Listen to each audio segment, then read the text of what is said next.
Welcome back to Magic TV. My name's Craig. It's 9 o'clock, which means it's time for a Talk Magic, and I'm here today with my favorite double act in Magic. These are two guys that have absolutely taken the world by storm. They are super entertaining and super amazing, and I love them to bits. I am, of course, talking about Morgan and West, Reese Morgan, and Robert West. How you doing, guys? Hello. Oh, that was very kind and the most thoroughly embarrassing introduction I've ever had. So thank you for that. And we'll be texting Young and Strange immediately. Exactly. Yeah. Like, well, You know, I interviewed Richard Young on the channel, and Young and Strange are amazing, but you know, I'm kind of a Morgan and West fanboy. So are we. So are we. We're big fans of Young and Strange. Oh, I think we're more Morgan and West fans. Yeah, we're I would say the biggest Morgan and West fans. Yeah, I'd say so. I'd say so. I can imagine that you would be, to be honest. But thanks so much for finding time to come on the channel. I know you guys are amazing. We'll talk about this later on. You've just started touring again. You're out performing, which is amazing. So I know that you've got lots of new shows that you're putting together, and you're kind of getting all that ready. So thank you for finding the time to actually do this. I really appreciate it. You're very welcome. In fact, the stuff behind us is all costumes for the show that we're touring. Rather than just sort of conspicuous British flags placed everywhere. That's one of the characters' costumes. That's the Duke of Buckingham, rather than some sort of slightly odd placement in the background. Yes, which I only just realised. Oh yeah, that's right there. A strong message. These are show costumes. Well, I want to talk about that show later on, because you mentioned to me just off camera that there's not even any magic in this show. No. A big deviation from what people know you for, really. In a way, it's us coming full circle. It's us back to our roots of how we met, because we didn't really do any magic until we'd been sort of working together on shows in university for like 2 years. Yeah, a couple of years. Yeah, a little while. So it is a bit full circle for us. Well, let's go back. Let's talk about the origin story and how Morgan and West came to be. So we were bitten by a radioactive Victorian. Yeah, that was. That's how it all started. No, so we met at university. We were both doing science degrees, but we used to do Amdram. Used to do a lot of Amdram, and in particular, we met doing a Terry Pratchett adaptation of Weird Sisters, who, funny enough, I bumped into someone. Do you remember Shani, who helped produce it? No, there you go. So we were doing that, and we discovered that we had very similar senses of humor. We both were into The Simpsons, Eddie Izzard, Terry Pratchett, Look Around You, all that sort of nonsense. And we decided to sort of start working together on shows at uni. Yeah, like I remember the lighting design in that show wasn't great, and you were doing a production of Inspector Calls next term. I needed someone to do the lighting. And I was like, well, I've done lighting before, so shall I do lighting for that? And then when we did that show, we came up with an idea for another show. And we just sort of fell into working together, making sort of rubbish student theatre. And it wasn't all terrible. It wasn't all terrible, but it was hit and miss. Yeah. And yeah, so we just started working together and didn't stop. Yeah, and then about maybe 9-10 months, maybe a year after we met, we both independently started getting into magic. So you had no interest in magic before going to uni?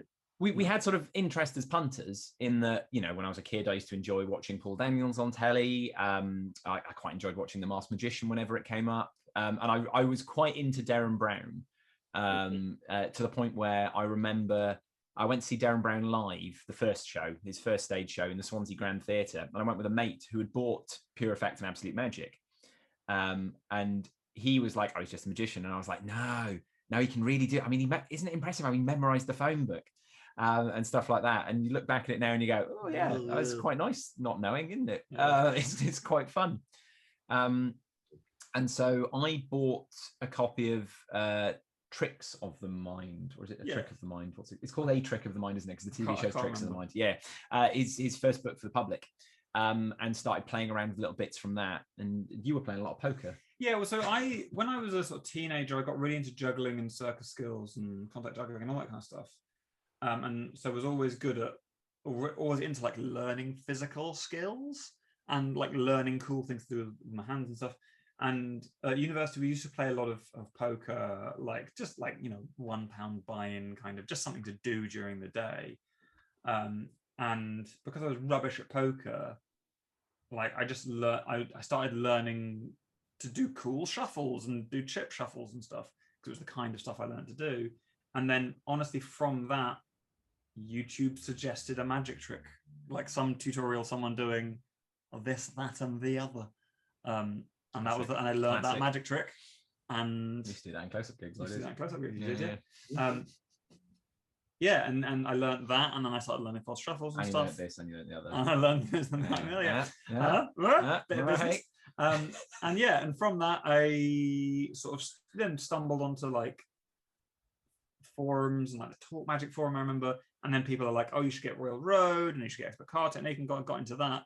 But yeah, very much got into it late, sort of weirdly through a juggling card manipulation direction. And then we both found out that we'd sort of independently started playing around with card tricks, and so then it became the case of, well, I've just learned to do this, can you do this? Oh yes, I've just learned this. Oh, let me show you this. Is that fooled you? Not quite, but and so it led to a bit of not a rivalry, but certainly an element of one-upmanship in like a friendly competition kind of way. Well, I think one of the reasons that we developed quickly, I guess you'd put it, is that we had someone to share it with. Yeah.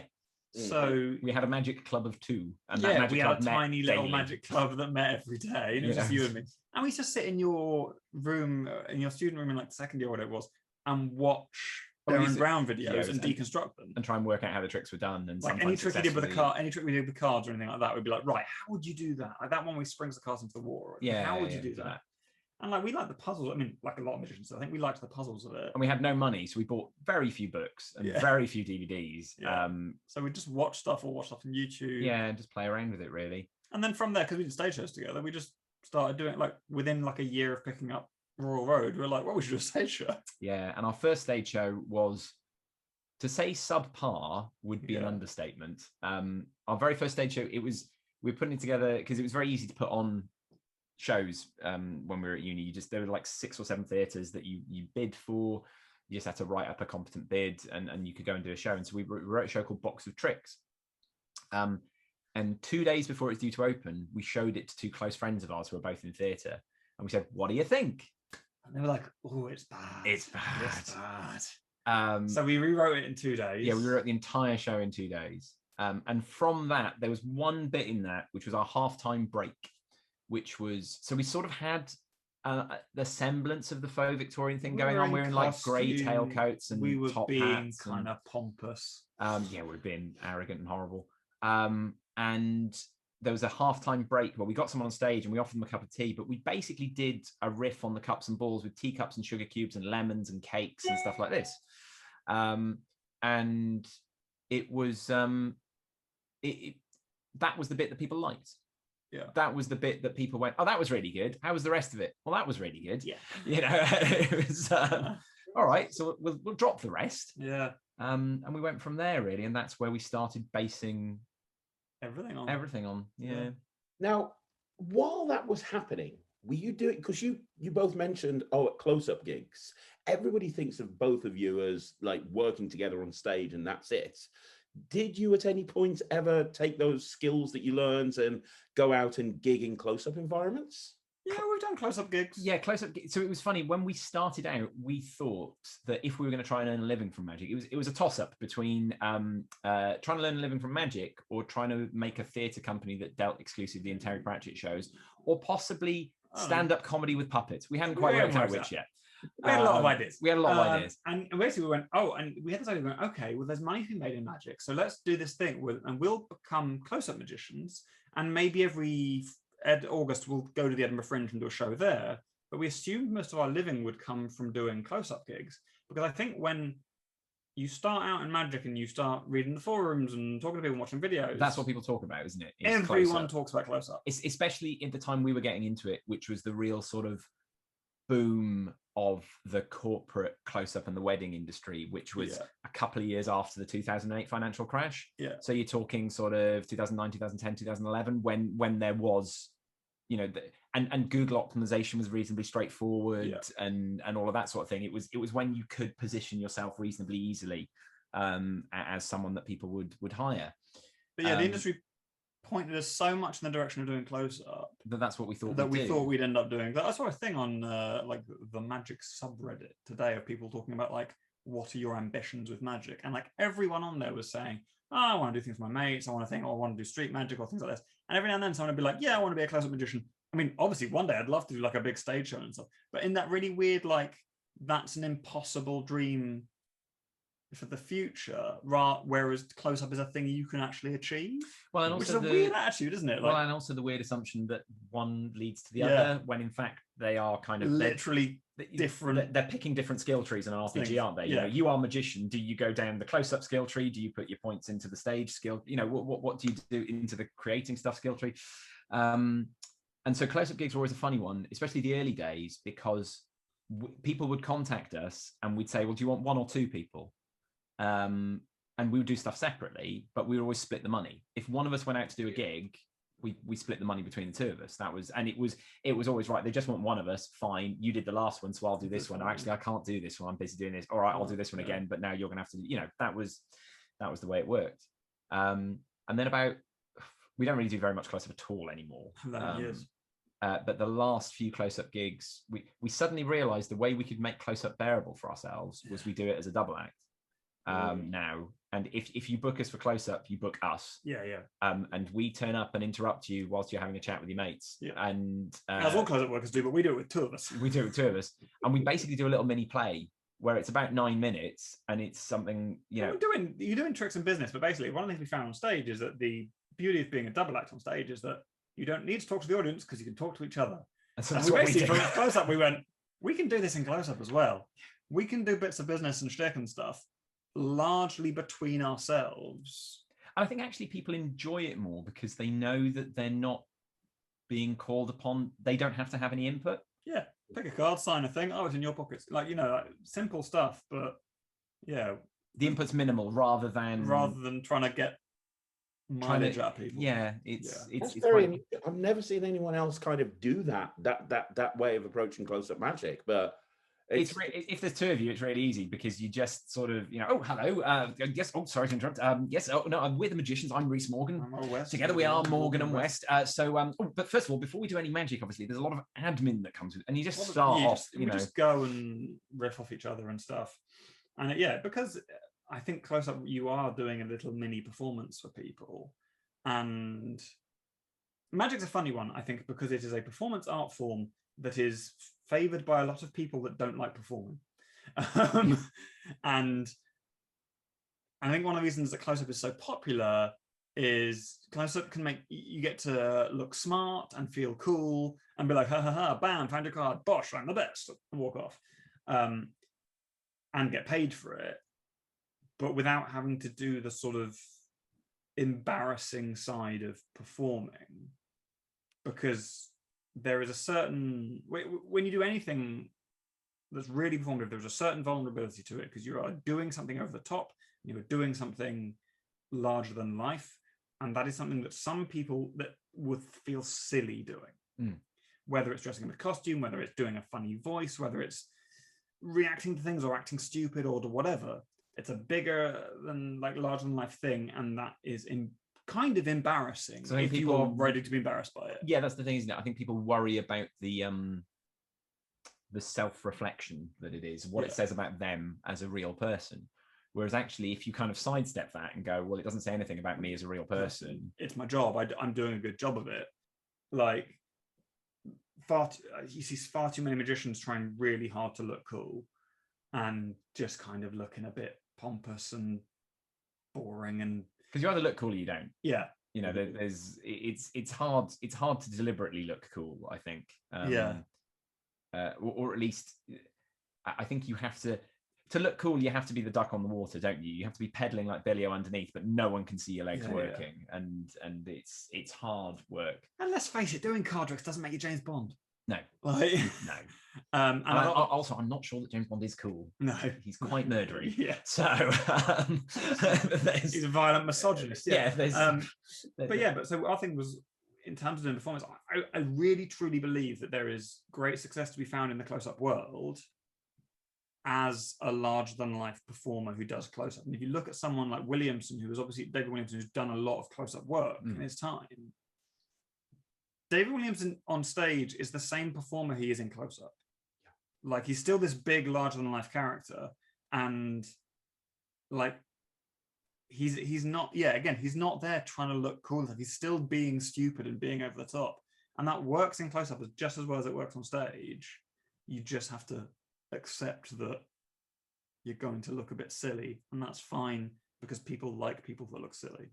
Yeah, and it doesn't even have to be look silly. It can just be just commit to something. Yeah, it's that commitment, isn't it? It's the commitment to a bit, essentially, and working out what bit suits you best. Yeah, is the thing, and also working out. I think it takes a long time in magic to work out that it's not that the tricks don't matter, because the tricks have to be good and they have to be actual magic tricks, but they matter the least. Yeah. In that it's a really weird thing with magic, in that the tricks have to be a certain level. They have to be magic, but after that, doesn't matter. Well, the way we described it, I think, to Tom Binns was the magic trick is the foundation of your performance. Yes. And without it, it has to be solid. The house falls down. You need a foundation. But you never want to see it. You don't want to live on foundations. You want to live on whatever it is you build on top of those foundations. Yeah. And yeah, and I think a lot of performers, what they build on top of the foundations is a suit and 3 jokes.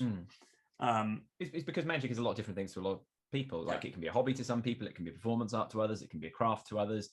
And I think it's when it blurs those lines, because again, like, it's how we started out. Was it started as a hobby, and then all of a sudden we realized we could earn some money from this. And so you sort of, it becomes that weird line between, is this a hobby, is this a job, is this just something I do for fun? Well, look at all the tricks over the years we've bought, or all the sleight of hand we've learned and never used in a gig. Yeah, because that's the hobby side of it, isn't it? Buying new things, getting excited about new things, learning new sleights. That's the hobby side of it. But realistically, you know, our close-up set for years was cards to pocket, a transposition of a signed business card, and maybe one other thing. Like, you know, like that's a torn corner bit, and like, because one bit by Jay Sankey, one bit that we found from the World Magic Shop 2010 free DVD given away at Blackpool, and one bit that was a sort of a mashup of various cards to locations, like that was it. But yeah, and I think once you start to identify that difference between, I am learning this because it's fun, and I am learning this because it will actively benefit my career, or I'm doing this because it will actively benefit my career. Everyone's very quick to monetize their hobby these days, and it's very easy to, with things like Etsy and eBay and all that sort of thing. And I think it's part of it is reteaching ourselves that it doesn't. You can do stuff for fun, and that's fine. In fact, that's good. Yeah, absolutely. That's a good thing, you know. Absolutely. Sorry, that was quite a long-winded way of asking. That's how we got together. Absolutely fascinated. I want to pick up on a couple of points before we continue, which is, first of all, obviously, you went through university together, and you put on your first show, which was terrible, other than the teacup section. Oh, that was still pretty bad. You know, it worked. But then you obviously left university. You decided immediately to become professional performers and focus on magic. Not quite. Well, so yes and no. We had a 5-year plan, and year 1 and 2 involved going and getting our PGCEs and becoming secondary school teachers. Whilst at the same time, because I couldn't get PhD funding. Yes, I mean, I was always going down PGCE route, but whilst at the same time we were doing lots and lots of increasing numbers of shows on. There's a circuit in Britain called the National Rural Touring Forum, the NRTF, which was established sometime in the noughties with a bunch of government funding, where it set up in individual counties.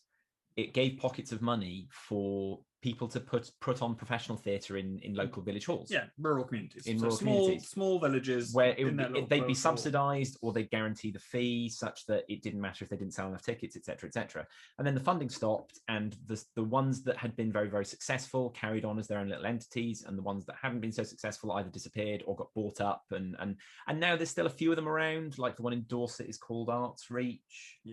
And in Welsh Cheshire is Arts Allied. And North Star, I think. And there's a few around, but the NRTF still exists. You can Google it, National Rural Touring Forum. And so we were teachers for a couple of years, but every weekend we would be driving to the arse end of nowhere in the UK to do a stage show to 15 people in a village hall. And then driving back on and getting home at 2 o'clock in the morning, 3 o'clock in the morning on Monday morning, ready to then get up at 6 to go and teach at 8. Teach and, at 12, yeah. It was... yeah, like when I handed in my notice at school, the head of science, my boss, went, "You do look exhausted." But in that period, we were also working on our shows. We were doing shows at the Edinburgh Fringe at that point. We'd done 2 or 3 by then. And that's where a lot of our work came from. And we also were applying for, you keep your eye on Magic Week and apply for whatever. And in October 2010, a thing came up on Magic Week going, Penn and Teller are doing a show in the UK and we need applicants. And we went, send it off. And we ended up filming the pilot for Fool Us, which is the one that John Archer and Ben Earl both fooled them on. And we filmed the pilot and we didn't get aired. And that was our first bittersweet taste of television, was the excitement of, we're going to be on TV, this is going to be amazing. And then 2 days before it broadcasts, phone call saying, we're not airing you. Yeah. Oh. Especially because at that time, we definitely had bought into the myth of the big break. Yeah. With John Berger. Yeah. But we bought into the myth of like, there will be a moment that will be your big break. And we were like, well, this is it. This is the thing that launches our career. And then it got taken away from us. And we were like, oh. And actually, in reality, that's not how life works. That's not how careers work. There won't be one moment that defines everything for you. Stuff happens and things go well and things go badly. And you might look back on it. There might be moments that do change things. But go, that was good for us. But you need to lots carry of on things that doing lead stuff. up to that moment, aren't there? Like applying, for example. Yeah. But we ended up doing the series, and in the series somehow we fooled them, which was as much of a surprise to us as it was to them. Yes, indeed. And then that was the catalyst for leaving the job 6 months earlier than we thought we were going to. Yeah. Because so the plan was always to go, but we were like, oh, we're now getting a few opportunities to do things sooner than we thought. So yeah, because we got to go out to Adelaide to do the Adelaide Fringe for 6 weeks, and because of the various syndications, that series of Fool Us was going to get aired at about the time that we would go out there if we quit our jobs and went that year, rather than waiting. So we're like, right, that'll help sales and blah blah blah blah. And so then we went full time. Basically in January 2012, we'd gone full time. Yeah. So how important would you say it is for somebody watching this that's a hobbyist? They're where you were when you first started. They're desperate to be a full-time magician. How important is it, do you think, to have that 5-year plan? Because a lot of people don't do that. A lot of people go, I'm going to give it my job. I'm going to go and become a full-time magician. I don't have any work. Right, crap. I don't think it needs to be 5 years. It doesn't like, there's no set period, but I do think you need to have a plan. And I think the most important thing, and you need to have goals. You need to have smart targets. You have smart targets. You need to have smart targets. Sustainable, measurable, attainable, realistic, and timed. Yeah. There you go. Bit of teaching jargon for you. But I think the important thing as well, just with goals in general in something like magic, is that if you are a semi-professional or an amateur or even a professional, and your goal is 5 years from now, I want to be doing a stage show, your plan can't be do Closeup for 5 years until someone gives me a stage show. Yeah. If you want to be a stage magician, you've got to have all the steps. You've got to have all the steps to get there. On day one, you've got to start working towards that thing. If your goal is to be on TV, again, it can't be do wedding gigs until I do a wedding where someone happens to be a TV producer and they go, you kid, I'm gonna make you a star. Like, because that doesn't happen. Because if they are doing that, they're taking the piss. Exactly. Like no one day talks like one needs to be working towards being on TV. And if it's corporate, day one needs to be working towards corporate. Like, and whereas I think a lot of magicians do think that there are shortcuts, because obviously magic is entirely shortcuts. Yes, it's all cheating. It's like the way to do this impossible thing is actually that you don't do that, you just do this instead. Yeah. And I think magicians get confused that when it comes to your career, or anything that isn't a magic trick, like literally anything that isn't a magic trick. People assume that there's one weird tip that professional magicians don't want you to know, and if you click this link, it'll tell you how to become an instant success. And if you look at any successful magician, who, like, whether they're a stage performer or a TV performer or anything, like, they will have been knocking on the doors of that thing for years. And so people will say to us when they see us touring, because we tour reasonable sized theatres, 300, 400, 500 seat theatres, and smaller and bigger and we don't, we fill them sometimes, we don't film other times. It's the good, you roll with everything. But you do what you can. But they look at the kind of venues we're playing. People will turn up to the, I don't know, a nice venue we're playing, and they say, "Oh, you're in the Derby Theatre, you're doing this. How do you get this gig? How do you book a tour like that?" And they seem to think that we were doing Closeup one day, and someone went to us, "Oh, by the way, do you want to do a national tour?" No, we're like, "Oh, yeah, sounds good." Wouldn't that? I was like, "Well, we've done every like, if you ever find yourself in a part of England where there's no phone signal and there's a village hall and some cows, we've played that village hall and played to those cows because there was no one in the audience. There was hardly anyone there. Like, we've done every bad gig you can imagine. We've played in tents, we've played in gardens, we've played in people's front rooms, in the corners of pubs, like in rooms that are... I've been bitten by a dog in a corner of a pub that we went to. Yeah. And the owner was like, "Oh, sorry, he's a bit aggressive." He's like, "He's just bitten me. I'm bleeding. I'm literally bleeding." Yeah, he's not that keen on tattoos. Yeah. Well, don't have him here then. I mean, we've played in venues upstairs from gigs that were so hot, we were literally like drenched in sweat afterwards. We played outdoors in gigs that were so cold we couldn't feel our hands. Like, we've done every bad stage gig and we've done every nice one as well. But I think people only see that end of it. Yeah. They only see the bit where they go, "Well, that's the bit I don't want that. I don't want to do crappy gigs. I want to do nice gigs." And they don't realize that the reason we're good enough to do nice gigs... Well, and you don't know it's a nice gig until halfway through. Yeah, and like, we've done gigs that look nice and really aren't. But the way you get to nice gigs is going, well, we have really robust stage material. And you get really robust stage material by doing less nice gigs. And the way you book in those nice gigs is by having sales figures. And the way you do sales figures is by doing fringes and by doing small regional venues and by doing all the bad stuff on the way. We did our first tour in 2013, in the September of 2013, and up to that point we'd done 3.5 years of doing these rural touring gigs. And in fact, we carried on doing rural touring gigs right up until 2017, when we decided we were now touring enough in regular theatres, making enough money from regular theatres, that we could drop the rural touring. And the way the first tour happened was we had spent 2 or 3 years turning up at Objective Productions every now and again, back when they were called Objective Productions, and auditioning for, like, Help My Supply Teacher's Magic, and that one they made for Discovery, Breaking Magic, and stuff, turning up and being seen by Anthony Owen and Andy Nyman, and sort of putting our faces around. And every time we went to the Fringe, and on the lead up, emailing Michael Vine and being like, "Hello, why don't you come and see us? Because you might like us and you might want to be our agent." And Michael being like, "Well, I don't want to be your agent. I'm Pete Furman's agent." Yeah. But he then put, he eventually, I think we badgered him enough, and I bumped into him in enough queues for Chris Cox's show, funnily enough, that he sent Corey Maguire along. He was like, "I think it's time I sent Corey down to see you." But by this point, we were in a 120 seat room in the Edinburgh Fringe, and this was we'd been selling out for some years now. That's our 5th Edinburgh Fringe. Edinburgh Fringe. We'd been selling that room to packed audiences for years, just off ourselves flyering. Yeah, like just the two of us pressing flesh on the street, as it were. And Corey came to see the show, and she really liked it. It was very different to any of the magic shows she'd seen. And she said, "Right, well, let's have a meeting." We went into London. She said, "What do you want?" We said, "We want a tour." And she said, "Great.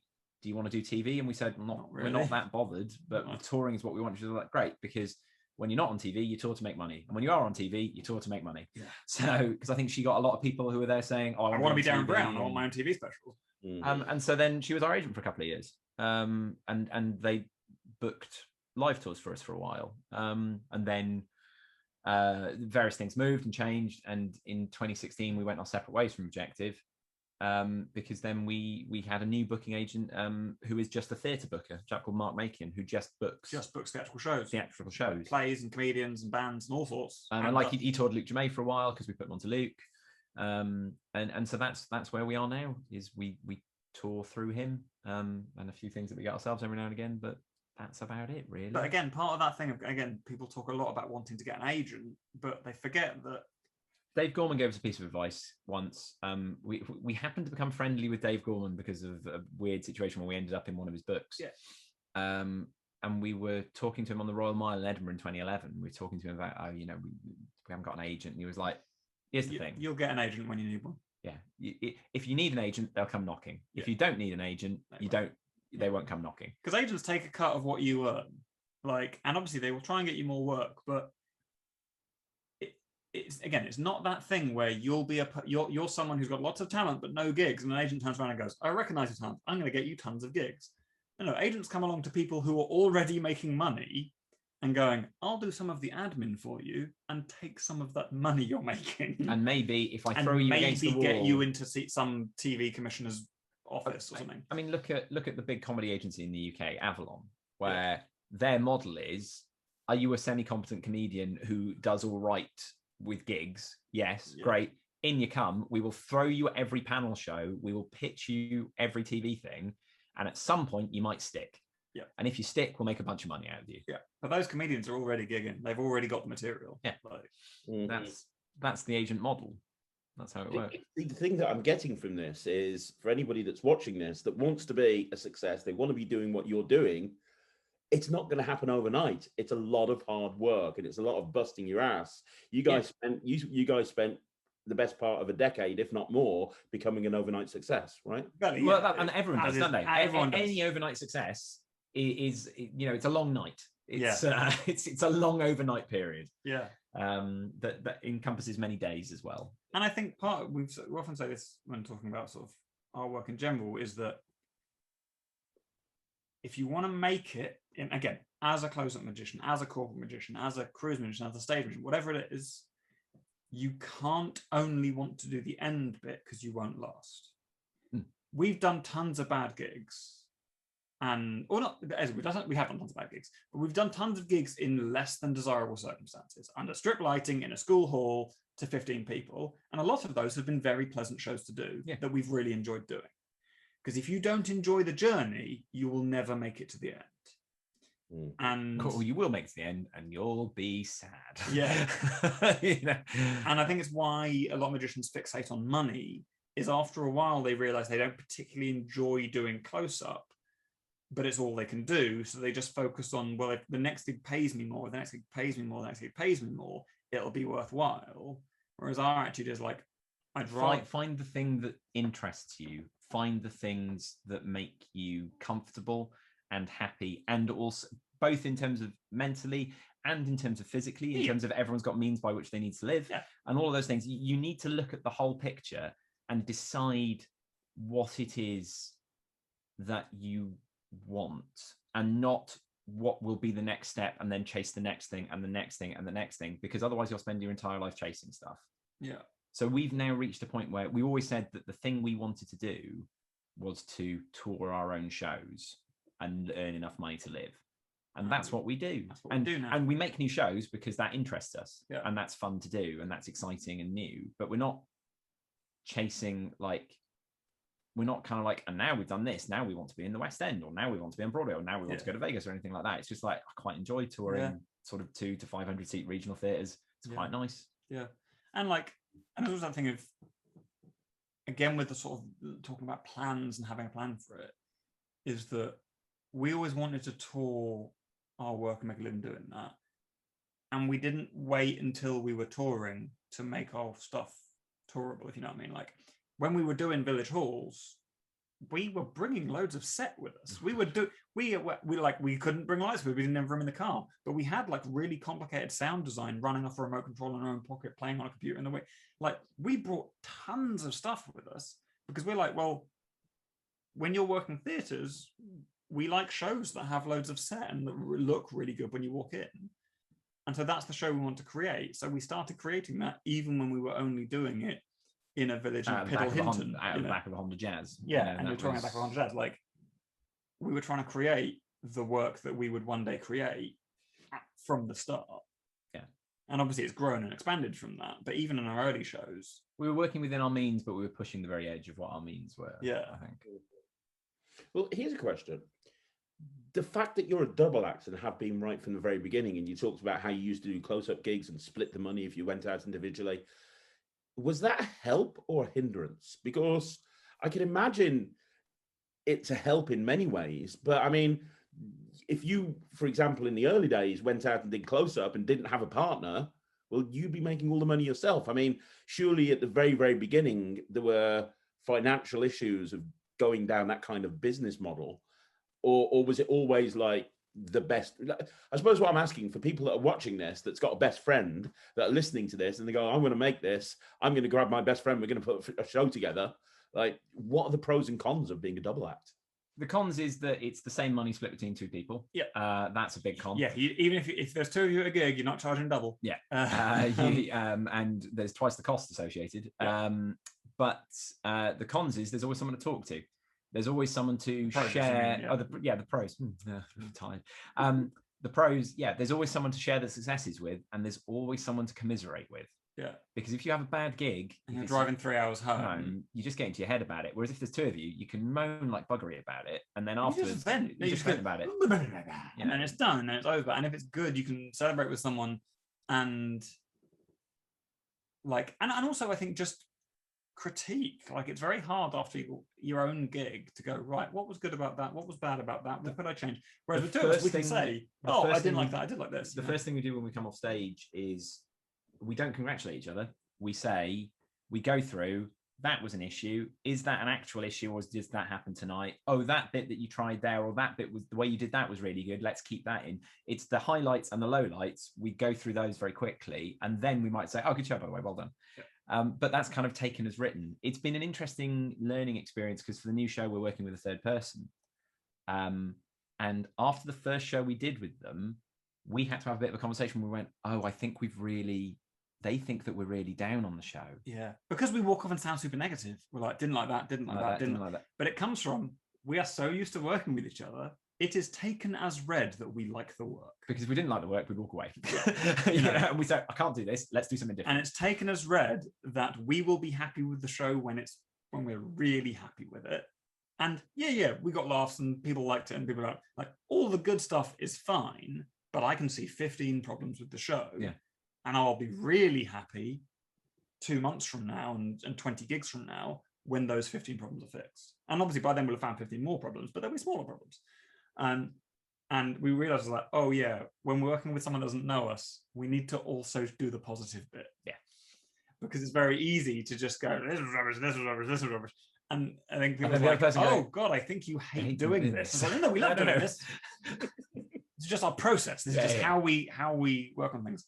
And I think having a second person does force you to have higher standards, because there's another person, so you can't just go, it's good enough, isn't it? Yeah. Like, the most important thing though about if you are going to work with a second, third, fourth person, however many, is that you need to have an open and honest discussion about what you're all aiming for. Yeah. And how much effort you are all willing to put in to get there. Yeah. Because there is no point in, so for example, if in our double act, if early doors, one of us had really wanted to be on television and the other had really wanted to be on stage, then you're going your separate ways early doors. Because one of us would be then like, I think we should write another TV pitch. I think we should send that TV pitch out. I think we should phone that TV producer. I think we should build it. And the other one would be like, I just want to work on the current show and not do that because I can't be bothered. Yeah. And you need to be on the same page. And also how hard you're willing to work. And one is like, let's rehearse every night, and one is like, let's rehearse once a month. You're going in different directions again. And if there is a disparity between those things, then you can still work together. That doesn't mean it's not to say you have to be exactly aligned all the time, but by being open and honest about those disparities, you can make informed decisions about whether or not you want to carry on with that. Yeah. Because it's essentially a relationship. Yeah. What we have is essentially a marriage. Yeah. In that we have to work together on everything, and things get shared out in different proportions. So, for example, Rob makes a lot of the costume. I don't make any costume. And you have to be comfortable with that. There can't be this thing where I'm sat at home then going, well, I haven't made any costume. I feel really guilty about that. I need to do something. I'm going to go and make this stick figure out of cement. Here we go. What's that for? Well, I don't know, but I felt bad about not making it. You can't do that. Well, years and years ago, Penn and Teller did a show in London, and in their program for that show, they have a guide to being a double act. And one of them is, don't worry about who ordered the tuna salad. The idea being that at some point, one of you will do more, or not even really earn more other than in our early days, but like, we'll do more of the work or more of this or get more of the laughs or whatever. And the point is that it's important not to care about that, because the act is bigger than both of you. And if I'm spending 3 weeks staying up until midnight every night, desperately trying to finish the costumes that I promised for this show, like I'm not going to be there begrudging the fact that Reese isn't doing that, because that is something that I am doing for the show, and there's lots of stuff that Reese does for the show that's all going towards making the show as good as it can be. I mean, obviously, it's worth pointing out with the double act thing that obviously our entire career comes with a hefty weight of sort of white middle class privilege. All the privilege. Oh my. And you can't discount that. No. But also, we were gigging very regularly at the same time as doing full-time jobs. That doesn't mean that we haven't worked hard, but we definitely started on level 5. Exactly. With a couple of cheat codes active. Yeah. And it's important to acknowledge those things and to, again, work within and to your means. Yeah. I think those are important things. And you two have an undeniable chemistry on stage. Is that something that you worked on, or did that come from being friends? Because I remember you talked about Penn and Teller. One thing that I've heard Penn and Teller say in the past is the way that they've kept their relationship going for so long is they're not friends outside of the show. You know, they openly say that when they're outside of, they don't have anything to do with each other. How have you developed that chemistry, and is that the case with you guys as well? Or? It's a funny one, because I think when we first heard that about Penn and Teller, we couldn't imagine what that was. I think we now have a better understanding what they actually mean. I think that they're saying that is a shorthand for what the actual situation is. So obviously we've always been very good friends, and from the moment we met, we really got on, and we sort of clicked, as it were, as mates, and really enjoyed working together. But at the same time, we spend a lot of time together doing work. And so we don't need to spend a lot of time together socially in each other's company, especially because I think people don't realize that if you are a double act, you get a lot of that social time in the times that you're traveling to and from gigs. Because if you've got like a 3-hour journey to a gig, and then you've got to set up the gig, and then you've got to have dinner, and then you've got a 3-hour journey back, in a day, as well as all the time you spent actually working, you spent like 7 hours in each other's company anyway. Yeah. So we're probably then not going to go to the pub afterwards, because what would we say? You know, what have you been up to? I was doing that shit. You were there. Yeah, actually. I was there. Yeah.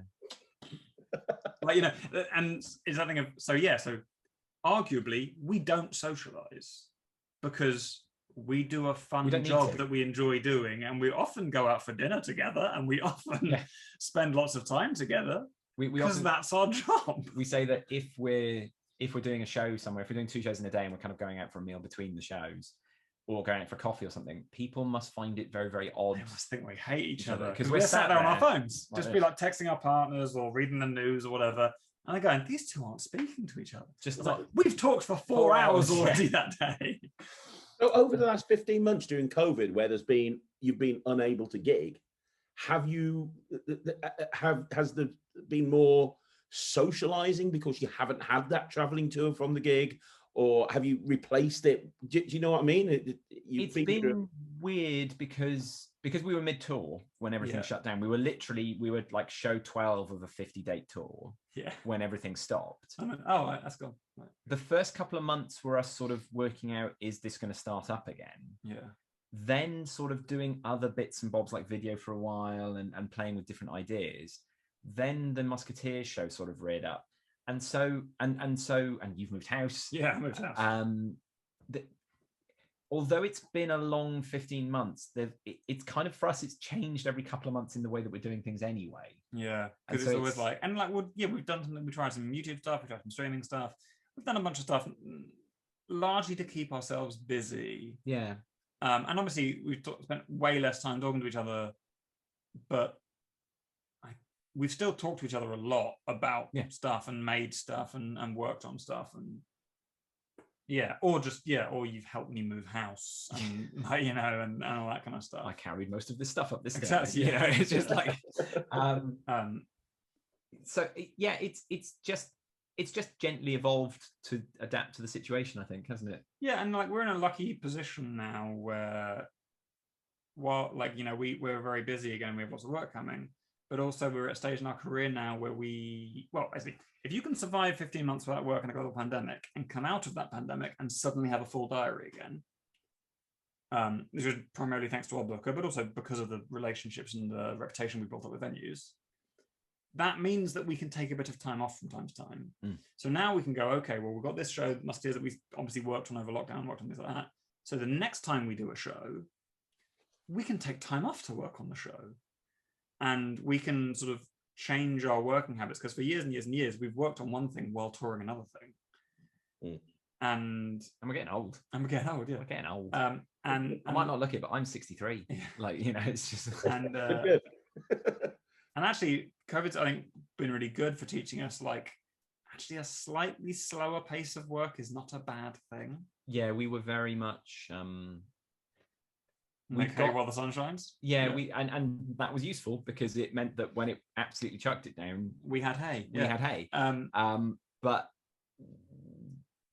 we had too much hay. Yeah. And so we made too much of it, and so we worked too much. And so we now need to pull back a little bit. And it's like, for a lot of people, I think the last 15 months has caused everyone to take a bit of a step back and reassess what's important in their lives. And this, what we do, is definitely important to us, but it's perhaps not...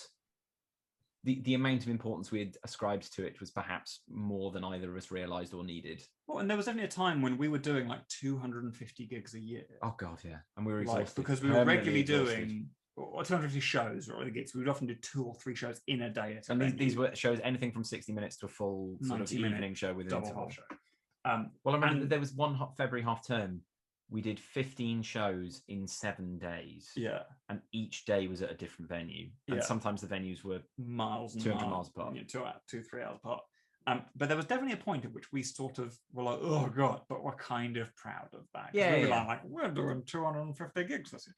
And like, whereas now we're kind of like, I just can't imagine doing it. I think I'd die. I don't want to do that anymore. I don't want to. And specifically, I don't want to be doing 5 different shows in a year, as in 5 different.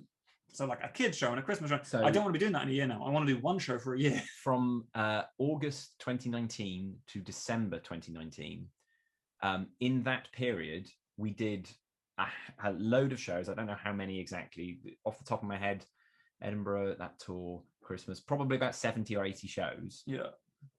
And within that 70 or 80 shows, there were 6 different shows that we were doing. Yeah, we did our 2 different kids shows, which were 60 minutes each. Our 2 different evening shows. Evening shows, 90 minutes with an interval each, and a Christmas show and a science show, which were an hour long each. So there were 7 hours of different shows. And it's not just kind of like 7 hours of tricks. It was 7 shows, 7 hours of shows. And at the time we were kind of like, ooh. And as we started doing it, we're like, this is a nightmare. I can't remember half this stuff. I don't know how I'm putting this in my head. And we're spending all our off time swapping the van over in the lockup.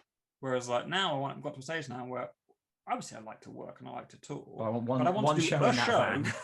For 6 months or for 3 months or however long the tour is. I want to do a show for a bit, put that show away for a couple of years, take out another one, tour that one, and maybe have a couple of months off in between. I was talking to Danny Hunt the other day because Danny has had a similar attitude towards work for forever. Do everything. And he and Steph would be like going out on Boxing Day to take back the illusions they'd hired out to Pantos, and they were doing this show here and changing the van over and driving through the middle of the night. And he said to me, I'm just tired of doing that now. Yeah. The last 15 months have told me I just don't want to do that anymore. And I was like, yep, we've come to that realization as well, mate. It's a bit much, isn't it? It's a bit much.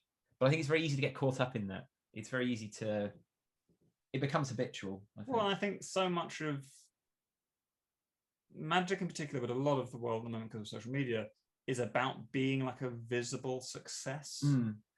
And it's that weird thing of in magic, because we can't really, we're not competitive other than FISM. We don't compete with each other. So one of the only ways you can really measure your success is how many gigs you do, how much money you earn, or maybe the fact you have a TV show. Yeah. And for most of us, that third one's out. So it then becomes this thing of going, well, I did 200 gigs this year. Well, I made X amount of money this year. Clearly, I'm a big deal.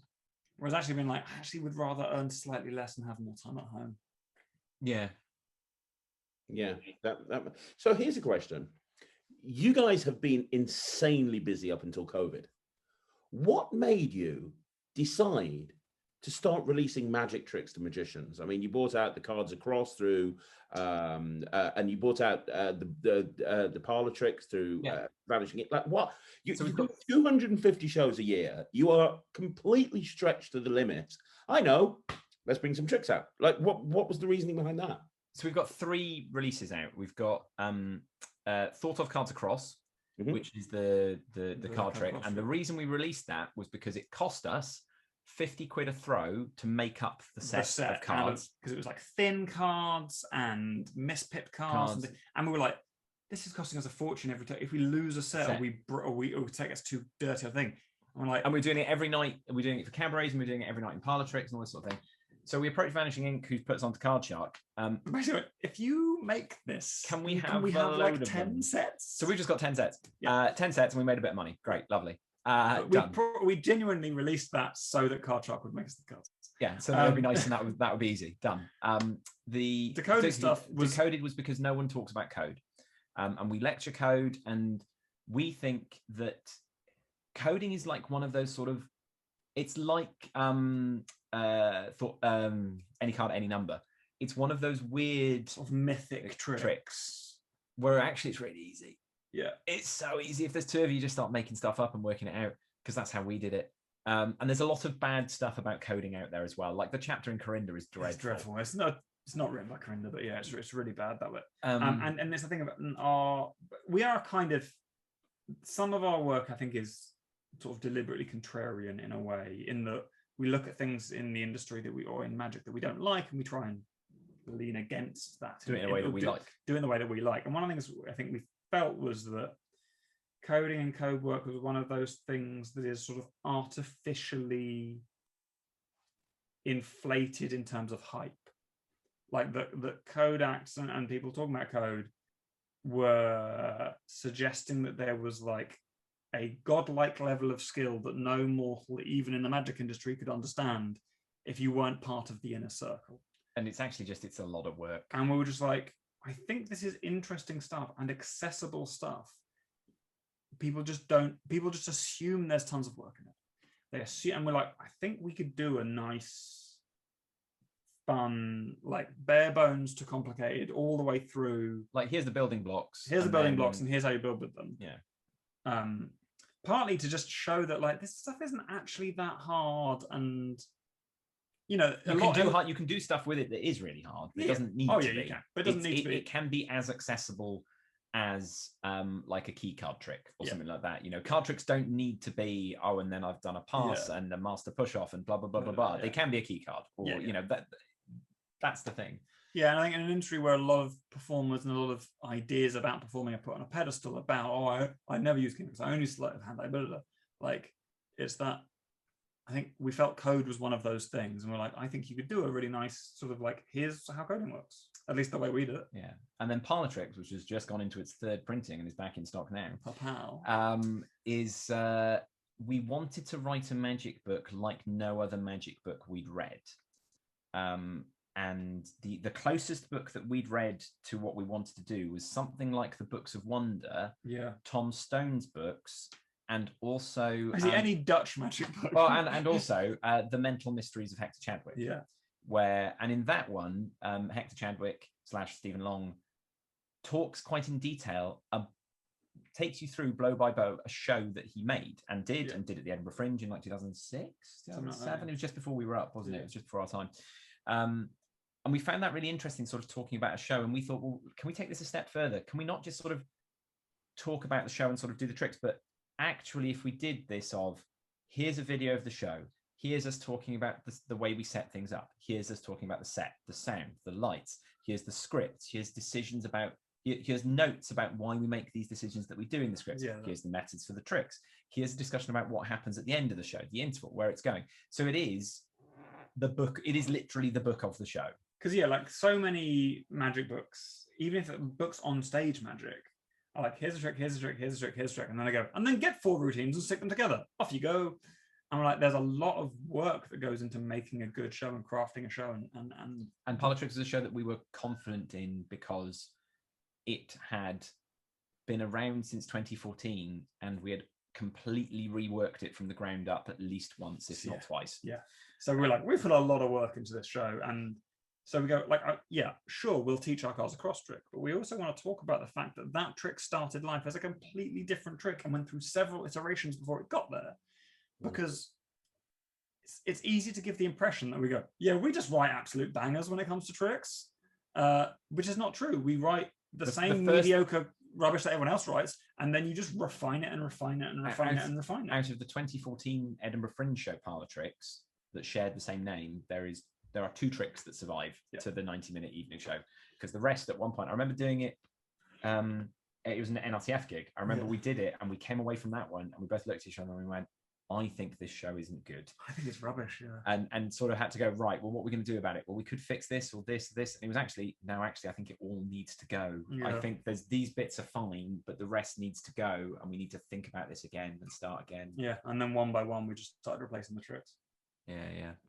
God, remember that dreadful any card at every number we did? Yes. Oh, that was really bad. Yes, I do. Yeah, using the cooler. Yeah. Using the cooler. That was rubbish. Which you just don't need to use on stage. Yeah. You absolutely don't need to use it. You don't need devices to switch decks on stage. You've got a stage. And there was another trick that we wrote that was really complicated, where the idea was that because there's 2 of us, we could be getting away with stuff while you're not looking. So one of us is always going to be doing something whilst the other one's doing the trick. And so one of us will be talking whilst the other one was juggling. And there's nothing more distracting on stage than someone stood going while someone else is trying to do something. Yeah. Didn't realize it at the time. Did it a few times. Like, why isn't this playing? And then we watched the video and we went, because all I'm doing is watching you juggle badly. And I was like, yeah, I'm not very good at juggling. Sorry. So, it's just like, yeah. But if you don't try this stuff, you don't know. Oh yeah, exactly. And you can't just try it once. And that's the thing. A lot of magicians are scared of taking risks. They don't want to try something like that because they're afraid of looking stupid or silly. Whilst the only way to develop a show that you've developed over and over again, developing new shows and new shows and new shows, is trying something and seeing if it works. Yeah. The number of times we've done tricks for an audience where at the end of a trick you can hear that sort of polite, I guess, well, they're bowing, so I guess I guess they're clapping now. Yeah. And you have to do it more than once as well, because if you try something for an audience, be it a stage audience or a close-up audience, once and it gets a bad reaction, they might be a bad audience. You might have fluffed something. If you try it 5 times and you get the same bad reaction every time, it's probably a bad trick. Yeah. You've got to, listening to your audience is important, but also learning to assess whether your audience is worth listening to is also important. And that only comes with time. Basically, it's the magic equivalent of that thing of like, if you go out and you meet a dickhead, you met a dickhead. If you go out and everyone you meet is a dickhead, you're a dickhead. It's that thing of, if you go out and tank, you tanked. If you go out and tank continuously, your material's bad. Yeah. Well, here's a question for you.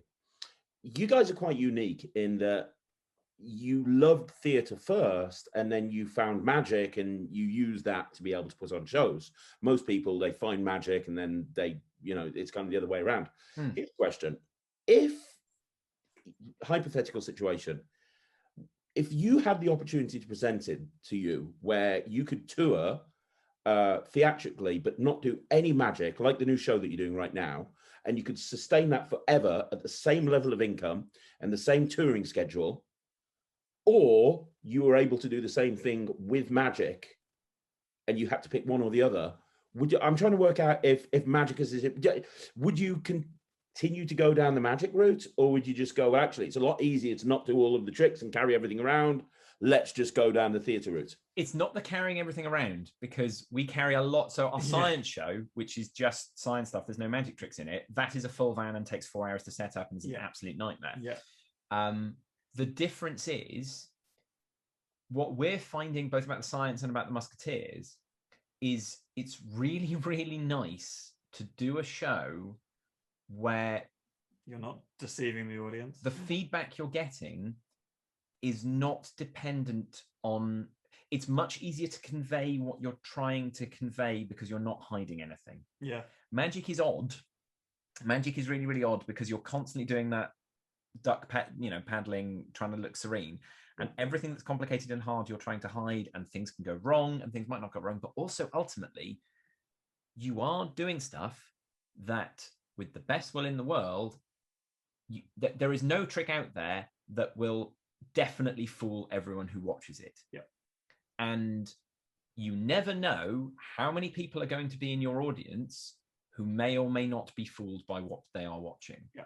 In a kids show, it's easier. We do family magic shows, and that's easier because kids will tell you, as I'm sure you're aware, whether or not Kids will tell you if something didn't work. If something doesn't work. And so you're able to piece together more easily the version of the show where it's got the highest chance of getting the best reaction. Well, I remember when we first started doing the science show, which was the first show we had with no magic in it. You know, it's just us doing science and talking about science. And there's a bit more to it than that. There's a bit more to it. It's not just. It's still Morgan West. It's still isn't silly. Science lovely? It's still Morgan West. There's still jokes. There's still us being silly and over the top and stuff. But there's no magic in it. And I remember the first time we did it, going, I feel like we're not doing anything. Yeah, we felt like we're cheating. I feel like this is cheat. I'm just standing and talking, and people are listening. Yeah, it's weird. And it's that. And actually, after a while, after going, I feel like I'm doing anything. Now you go, God, this is really nice. It feels like there's very little work on stage. Because I'm not going, oh, do that, load that, hope them to see. I'm just going, yeah, we do it like when we do Musketeers, even though there's a lot of work in the show and it's very hot, and we're doing very quick costume changes. I feel like I've done a lot of work at the end of the show, I'll be honest. I'm quite tired. But... Yeah, very quick costume changes, lots of fights, that's the thing. But it's still, I think, going like, there's a lovely honesty with it of just going, yeah, we're here doing a fun thing and you're enjoying it, and no one in the audience is sitting there going, I reckon they've arranged these fights in advance. I was like, yeah, of course we have. Yeah. And honestly, I reckon one of them rings has got a hole in it. Okay, fine. Yeah, of course. It's just. But and genuinely, I think if it were the rest of my career just doing magic, or the rest of my career not doing magic, I'd take the not doing magic because there is so much more to do with that. Hmm. Like, we've done a lot of magic. We've done a lot of magic. We've done so many shows. If you asked me that same question 5 years ago, I might not have the same answer. Quite apart from the fact that we hadn't done really any more magic shows, but we hadn't. 5 years ago, we'd only just started exploring what we could do with kids' work. We'd only just started doing the Christmas show, and so we still had lots of things we wanted still to do. tinkering with. We were still faffing with it, but we've got an idea for another evening magic show in our heads, and it's been there since 2014. And it'll probably stay there for a good few years yet. But it's not that we don't like doing magic, but yeah, we've done tons of magic shows over the year, and now we're like, well, we've also done pretty much every type of magic that we can imagine. That, you know, we've done Grand Illusion, we've done close-up card tricks with 20 people around a table in a show, we've done mind reading, we've done cups and balls variants, we've done I can't think of a genre of magic that we haven't done. Definitely not a genre of like ticketed magic. Yeah, the kind of thing you can sell tickets to. Never done any Rubik's Cube magic. We've never done any Rubik's Cube magic. I said things you can sell tickets to. No, but yeah, and like, whereas we like Rubik's Cube magic. We remember we were doing Magifest in Columbus, Ohio in 2014 when Stephen Brundage was just a kid. It was just some guy. Just some kid. Stephen Brundage. And he came out to show us some stuff, and we were both like, what? Oh, I don't understand. Because at that point, how does this work? Everyone you threw it behind your back, and then it was I don't get it, mate. Yeah, what's going on? Especially because we gotta go and do a show. Everyone had seen that thing where you miss spot one and solve it by throwing it and catching it very particularly on one side. Yeah. And he's there going no, and we were like, don't get it. But like, yeah, and it's the thing. I think right now for us, the thing that magicians know Morgan and West for is the amount of thought we put into our work, the methods we do, the fact we do code, the fact we do this and thing.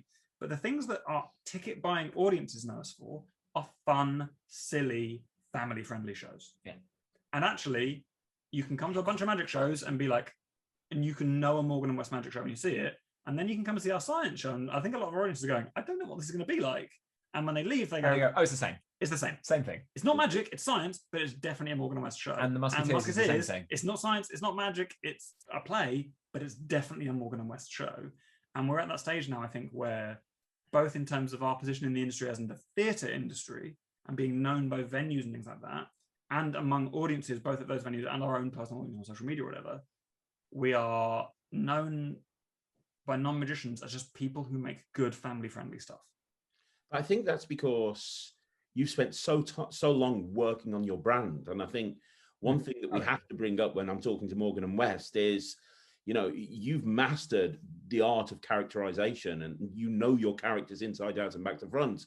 And you have this recognizable brand, not just to magicians, but also to people all over the UK. They know who you are and they know what to expect when they come to your shows.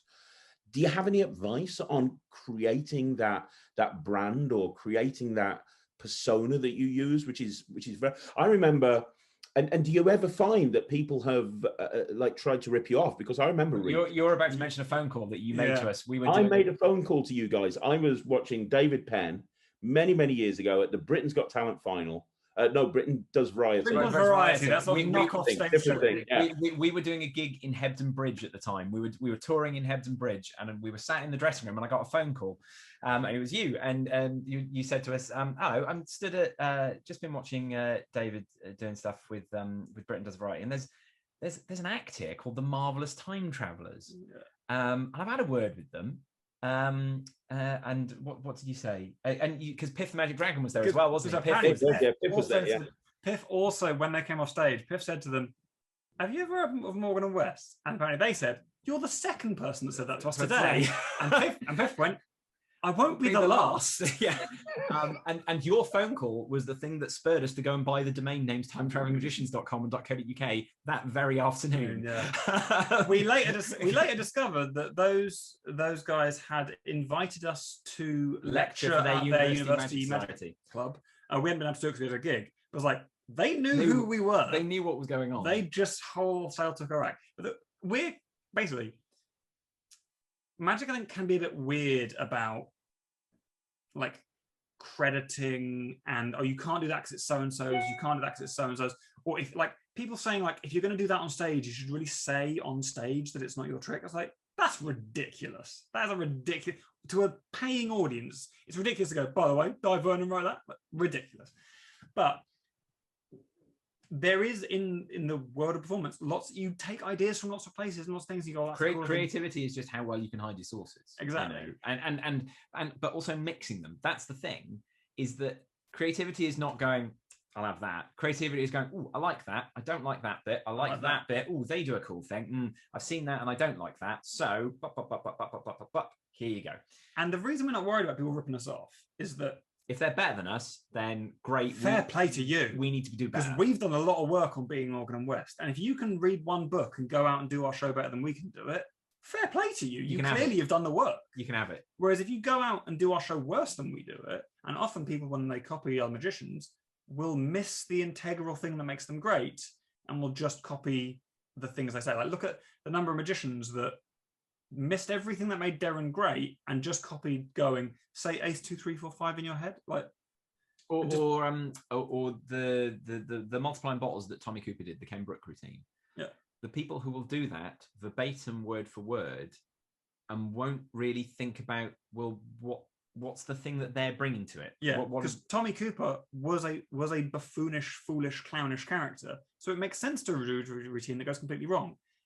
Whereas if you're a magician who is like really suave and cool and in control, if you're Lance Burton, why are you doing a trick that comedically goes wrong?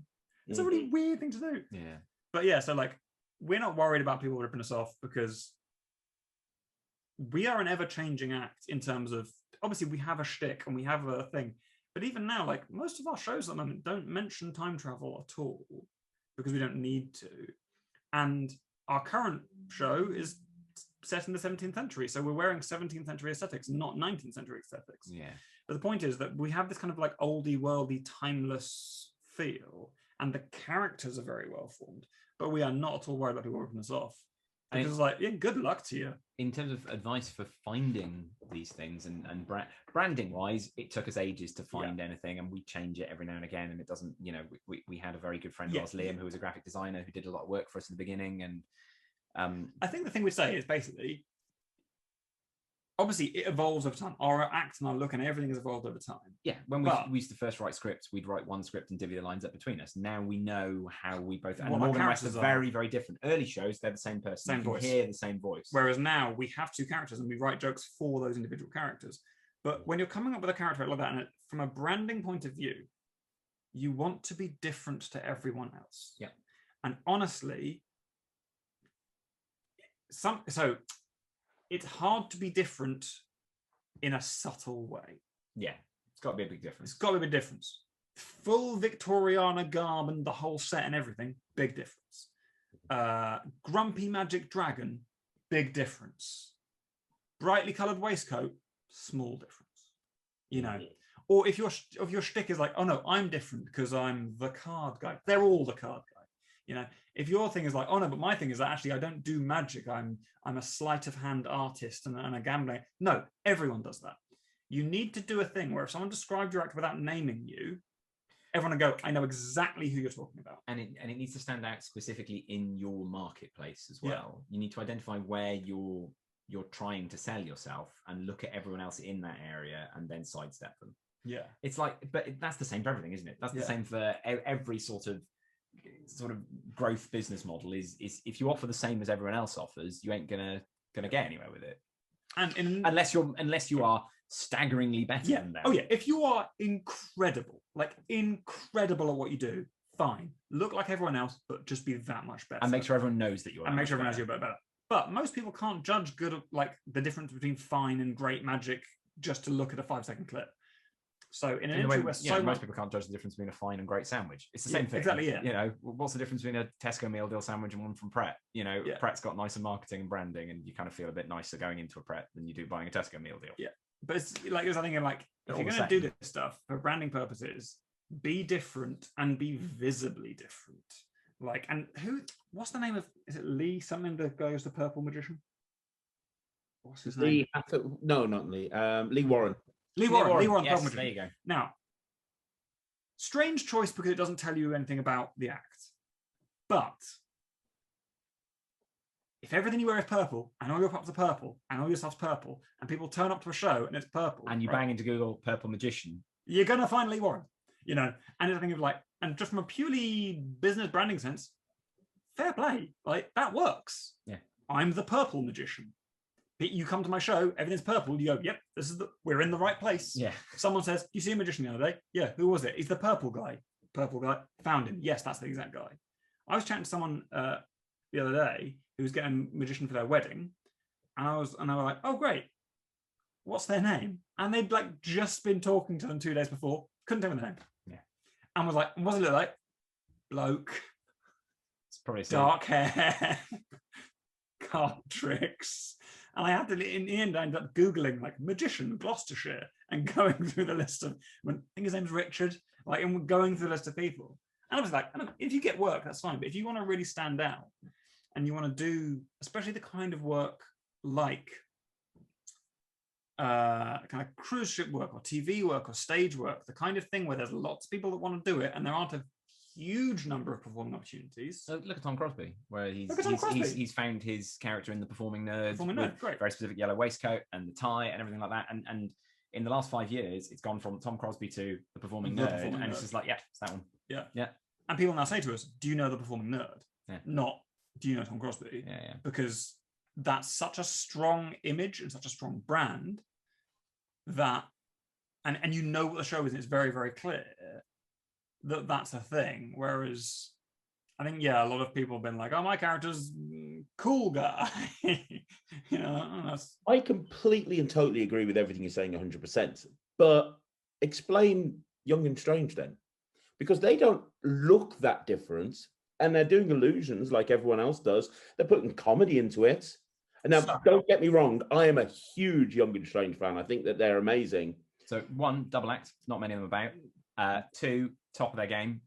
Like that, you will not find a better double act comedy magic, like doing that scale of stuff. You will not find one. They've worked at doing that act again and again and again and again, from the stuff when they were touring themselves to Champions of Magic to the Wonderment, is it called?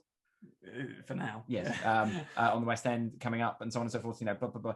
And so they are very much top of their game. But also, and I mean this with all love to Rich and Sam, Young and Strange are not super memorable on like posters and stuff. They're memorable because of the quality of their work. When we went to see Champions of Magic, we walked out of their show. And I was like, I kind of got the feeling that I'm not sure the audience would remember their names. They'd remember them because of their material, but like. And they may, and Young and Strange, it's enough of a slightly odd one. It's enough of a shtick, but I think really Sam and Rich have made a success of themselves by doing a bunch of shows, doing a bunch of Edinburgh shows, having a bunch of material in the bank, getting a chance in a show like Champions of Magic, and making it their own, and just going, all right, we are going to steal that show every night, and they do. Yeah. Like every time I see Young and Strange and they sort of do some sort of mixed bill thing, they absolutely steal it from everyone. So we did some work with them a couple of years ago. They were teaching us box stab because we wanted to do sort of something to do with it with the science show. And we were saying to them then, we just really want to see their show again. We want to see just an hour and a half of them.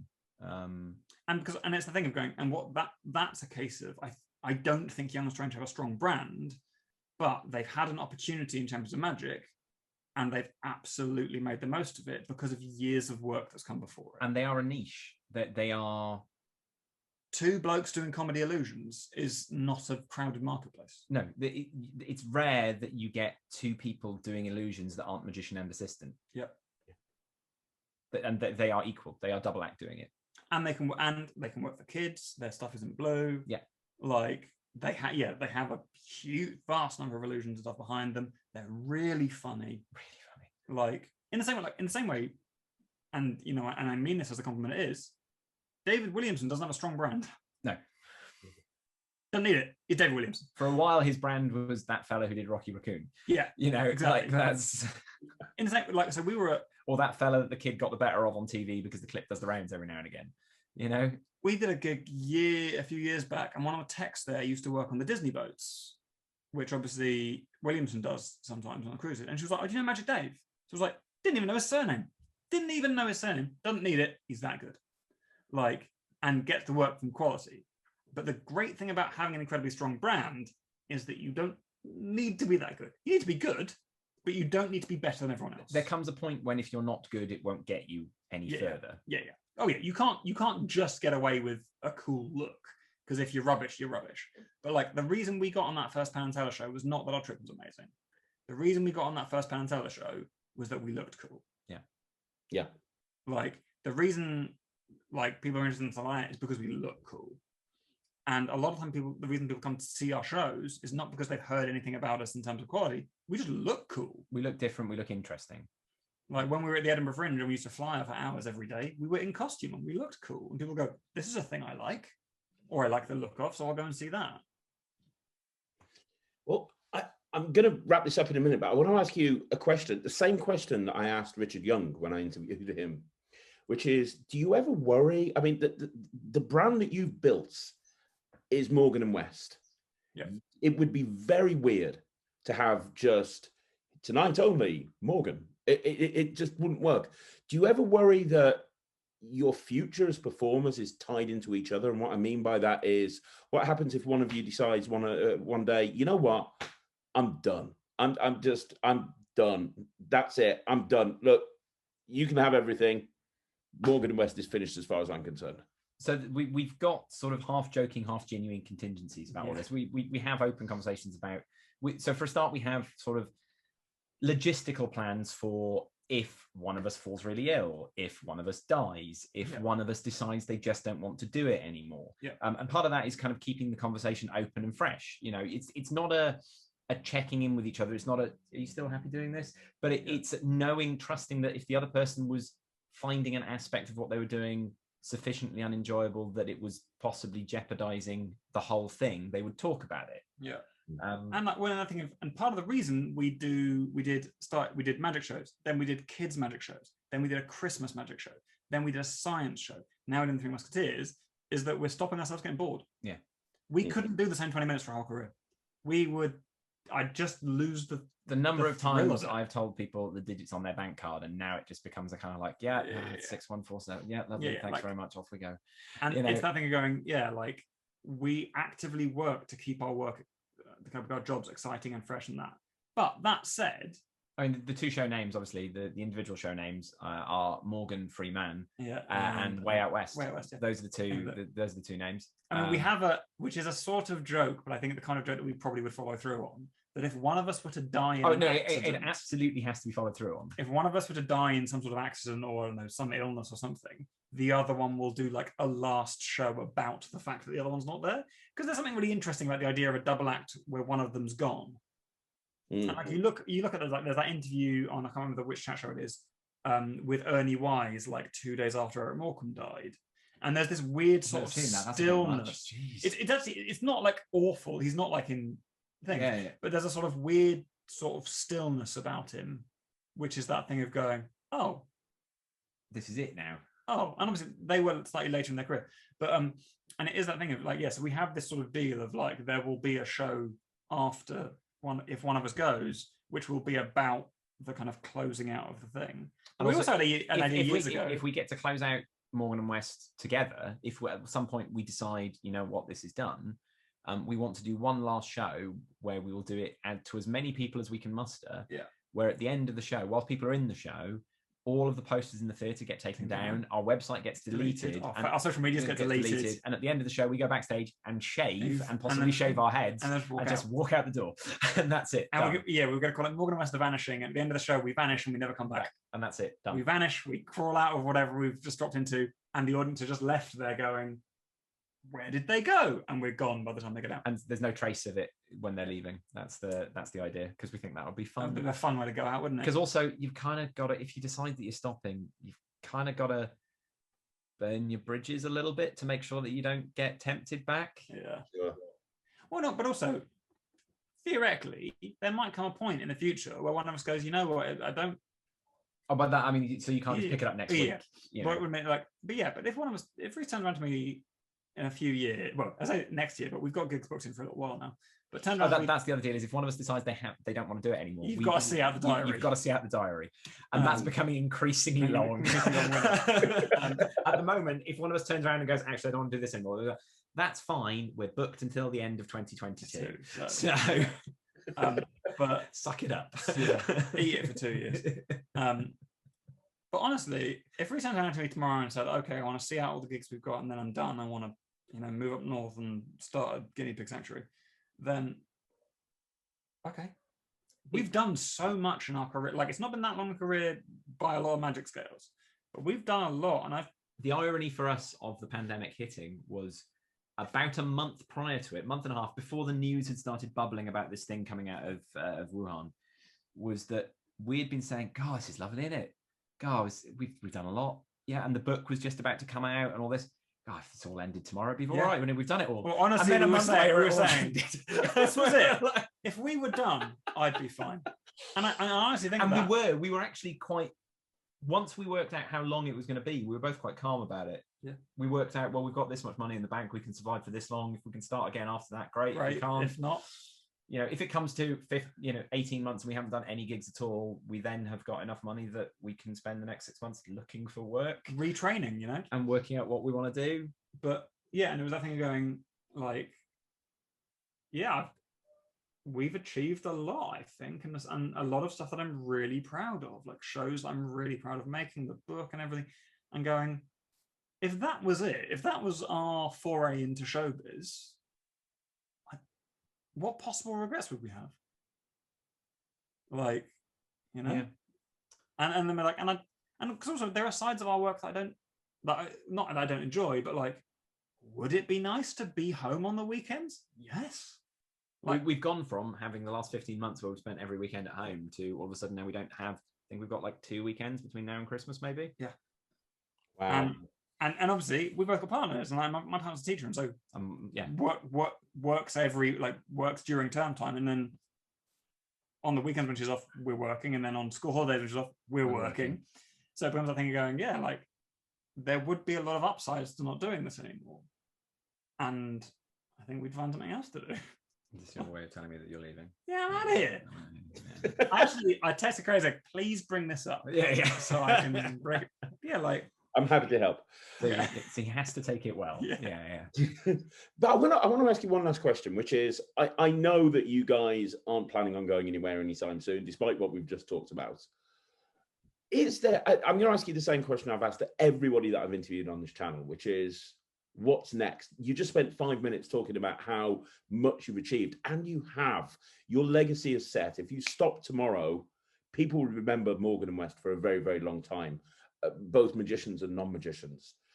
Is there anything left on your magical bucket list, or not even magical? Is there anything left on your theatrical bucket list that you haven't done with Morgan and West that you'd like to do? Any plans that you've got moving forward that you'd like to tick off?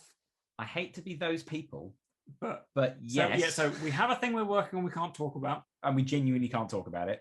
And it's not like it's a TV show or anything like that. It's a nothing like that. theatrical thing. It's just a theatre show we're it's- working on, but we can't talk about it yet. But yeah, so that we're excited about doing, and obviously we would be a smidge disappointed if that never happened. Yeah. But it's been 3.5 years in the waiting so far, and it's not going to happen for another 2 years, so Exactly, that's fine. Can I ask, is there magic in that show, or is there no magic? Yes, there will. Yeah, it's not like a full magic show, but there'll be magic in it. And it's specifically about Morgan and West as well.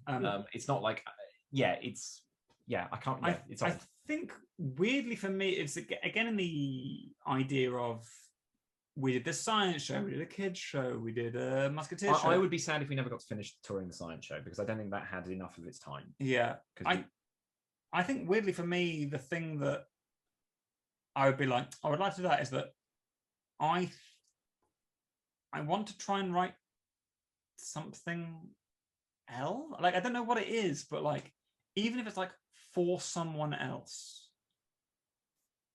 which I know is a weird thing to say, like, what's the one thing you as Morgan West haven't achieved is doing a show for not Morgan and West.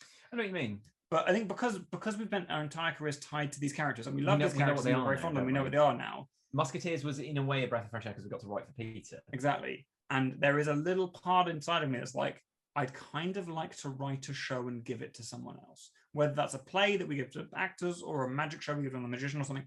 Like, there's a little part of me that's like, I'd kind of like to create something. The outside input on it. Be like when we do like theatrical consultancy for like, you know, magic special effects in shows. Need to read that script. We do need to read that script, yeah. Then you get to be part of this creative team, and then you get to sit and watch the show happen. And it's a very different feeling watching them being like, I was a tiny part of that. And like, yeah, there was a little part of me, it's like, I'd really like to write something and be able to sit in the audience and watch it happen. I wonder if part of that has come from doing Musketeers, where sometimes I'm backstage frantically getting changed while you and Peter are on stage doing lines and getting laughs and being like, that's funny. I'm part of the creative process behind that laugh. Yeah. But I'm literally stood backstage doing nothing. Well, correct me if I'm wrong, but I do think there is actually a universe in which we would quite enjoy you writing something and me directing it. Yeah, something like that. Yeah. You know, that would be. Could that be the evolution of Morgan and West in the future? Like you talked at the very beginning of this interview, once the legs go, yeah. Theatrical company, you know, would you, when you've had enough of touring, would you maybe transition into setting up a company? Nothing's off the table. Nothing's off the table. You know, but that's part of the journey, isn't it? Is we've been doing this now full time, just under a decade, and on and off for a few years more. Changes all the time, doesn't it? Just keep bobbing along with it, and yeah, we were going to be Closeup workers, and now we're here. We were going to have a puppet theatre company that did sketch shows. You know, it's just like at one point, literally at the end of university, I bought like 10 puppets from various qualities, and it was only about 3 years ago that I finally got rid of them because I was like, these are just we're never going to use these. But yeah, like I got this orangutan. I don't need this orangutan. we love to create more than anything else, and I think we'll always carry on doing that. But we genuinely don't know the way in which we will do that or what that will look like, because we genuinely don't know. A couple of years ago, a few years back, before we were wandering around at a magic convention in Ohio, we would never have dreamed of doing a show with a third person. And then suddenly the idea into our head, and then a pandemic happened, and then Musketeers is here. Yeah. Like, it's that thing of, like, I'm sure we'll always keep creating stuff, but I think there might be a time at which, we sort of not hang up our boots forever, but where we go, you know what, we might take a year off to just write a thing and produce it and give it to someone else to tour. Yeah, I've never understood that either, because I've never hung up a pair of boots. No. You always put them... Wellies, though. You hang up your wellies, don't you, so they don't get spiders in. You know, like one of them. Okay. So, but or okay, fine. But we may not ever hang fully. Up the shirts. We may not ever fully hang up, but we don't hang up our shirts. No, we don't hang up our top hats. But they're in a bag in the front of the van at the moment, actually. Yeah. But the shirts, that is not the top hat. But I think there will be a point at which we start to. It's a change, isn't it? Change our working, change the kind of work we do, and move off of the stage a bit in terms of the creativity. And do you ever still take private bookings, or is it now all? Yeah, I mean, we get inquiries. The problem is basically we do that you do that thing, don't you, where you look at it and you go, is this something I actually want to do? If it's something that I would quite enjoy doing, I'll quote a reasonable price. If it's something I don't want to do, I'll quote an unreasonable price. I'll quote an unreasonable price. And then if they decide to pay that unreasonable price, you think, I'm not doing it for an unreasonable price. Should have made it more unreasonable. Genuinely, because theatre books up, not at the moment, but theatre generally books up a long way in advance. Usually when someone books us, we're already busy. And even if we're not busy, if there's a chance we could become busy, then we need to quote a fee that is more than we would get. Like if someone books us on a Saturday night, and even if it's like for a wedding 2 years from now, so we're not booked, we need to charge them more than we would earn doing a theatre show on that day, which is not a bad, like, you know, doing a packed out kids show or 2 kids shows in a day on a Saturday in a 500 seat theatre is a good payday. So I'm not going to charge someone 400 quid for a wedding and block out that day. Like, and even then when it comes to like corporate work and stuff, we usually book up because corporate work books short notice, the kind of work we get. And I don't like doing it. So we'll only go out for silly money, so we tend not to get those bookings. So yeah, theoretically, yeah, we do private work, but I can't remember the last private gig we did. No. Side business school. Yeah. Side business. Yeah, that Christmas 2019. Christmas party sort of thing. But there you go. But yeah, other than that, yeah, very rarely. Close-up magic at the tables of a Christmas party, and it was fine. Happened. Fine. Cool. Well, look, we're going to wrap all this up now, but can you just tell us a little bit about the Musketeers for people that are watching this, that want to come out and watch it? Is it touring? Where's it touring? Where can they find the dates? And tell us a little bit about the show. morganandwest.co.uk/live-dates, or you can just go to morganandwest.co.uk and click on the live dates page button. That's probably easier. It's going to be touring all over England. I don't think we're doing any Scottish or Welsh dates. Not this year. Not this year. Going all over the place. I'm updating the website later this afternoon, actually, with a few new ones that just come in. It's a big, silly outdoor, mostly. Sometimes it's in a tent, but like in a big circus tent. But generally, it's a big, fun, silly, outdoor, family-friendly show. There's sword fights and silliness, and us and Peter Clifford just having a good time and mucking about. It is complete nonsense. Yeah. Like, if you are hardcore fans of the original novel, then this may not be. Isn't entirely accurate to the book. Yeah. But I don't know anyone who's actually read the book. No. Like, we've not read the book, so that's the thing. But it is a big, fun, silly show, and we really enjoy doing it. Yeah. And it is family friendly as well. Oh, yeah. Like all our stuff, totally family friendly. It's what we tend to sort of talk about is it's our Simpsons humor model, where if you're 5 or 6, there's jokes for you. If you're a teenager, there's jokes for you. If you're an adult, there's jokes for you. If you're a grandparent, there's jokes for you. Yeah. And you know, you engage on the level that you want to engage with it. One or more of those. Yeah. It's there's something for everyone in it, quite genuinely. But that's the way we'd like to write stuff. Yeah. Perfect. Absolutely brilliant. Guys, this has been a real pleasure. Seriously, thank you so much. We've just talked about how big you are. So the fact that you found time to do this, it means a lot. Thank you so much. Thank you very much. We're going to go and sew some stuff for Three Musketeers that needs fixing. So that's always fun. Although you told me that it's Robert that does all the sewing. So he does all the costume making. He taught me how to use a sewing machine for straight lines a couple of weeks ago. Yeah. So we've got some pennants that need fixing that I'm willing to let Reese do. Yeah. So you've skilled up in the pandemic as well. It's good. Yeah. I now know how to use a sewing machine with supervision. Yeah. So that's. And what a great way to end the interview. Amazing. Anybody watching this, guys, leave a comment down below. I'm sure that Morgan and West will see it. And outside of that, guys, one more time, I said at the beginning of the interview, I mean every word I say, I'm a massive Morgan and West fanboy. Whether you continue to tour or do magic or no magic, whatever it is, I'm always going to be there supporting you. So guys, thank you so much. Thank you very much. Guys, make sure that you leave a comment down below, like the video, subscribe to the channel, and I will be back again tomorrow with another video. Thanks very much for watching. My name's Craig from Magic TV.